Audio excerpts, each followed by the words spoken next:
Nah itu dia. Semua peristiwa-peristiwa sejarah ini kan bisa berulang. Ya. Itu diketahui oleh kita semua. Nah untuk hal-hal yang buruk, pelajaran penting itu adalah bagaimana bisa mengantisipasinya. Nah kalau kita lihat, mengantisipasi ideologi komunis dan ideologi-ideologi merusak lainnya, yang pertama adalah bagaimana menanamkan keimanan ya kepada anak-anak kita, generasi kita, dan itu sesuai dengan apa yang ada dalam Pancasila juga. Sila pertama ketuhanan yang Maha Esa ya.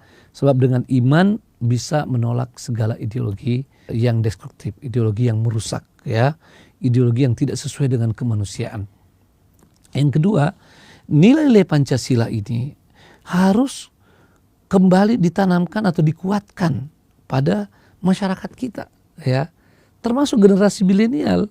Mereka harus tahu bahwa sebetulnya negeri ini mempunyai satu falsafah, satu dasar yang begitu bagus ya, yang menjadi kesepakatan buat anak-anak bangsa ya, yang sama-sama mendiami wilayah dari Sabang sampai Merauke, di mana dahulu nilai-nilai ini begitu diperhatikan, tapi sejak reformasi seperti ada kealpaan ya untuk meneruskan penanaman nilai-nilai itu. Mungkin saja ada kekhawatiran tentang hal-hal yang berlebihan di masa lampau. Nah bagi kita yang berlebihan dihilangkan. Ya seperti asas tunggal. Kan sudah dihilangkan, sudah sepakat sejak reformasi. Tidak perlu ada asas tunggal.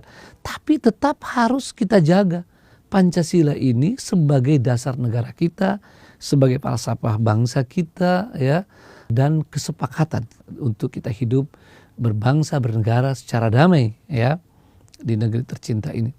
Yang lainnya, kalau kita lihat bahwa gerakan komunis ini selalu memanfaatkan dua hal, kemiskinan dan ketidakadilan. Karena itu kita tidak cukup sekedar meminta generasi milenial untuk belajar sejarah dan juga sebelumnya berkuat keimanan, tanamkan nilai-nilai Pancasila itu. Ya, harus dilanjutkan, dibarengi dengan bagaimana mengupayakan terwujudnya kesejahteraan dan keadilan. Inilah langkah yang terbaik untuk itu. Ya, kalau mereka sejahtera maka tidak mudah dimanfaatkan. Ya. Dan begitu pula dengan keadilan. Nah ini tanggung jawab kita semua.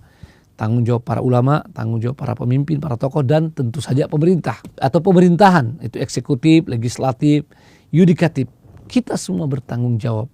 Kalau kita benar-benar cinta pada bangsa dan negara yang sangat strategis ini. Ini saya sering istilahkan negeri karunia Allah Subhanahu wa Ta'ala.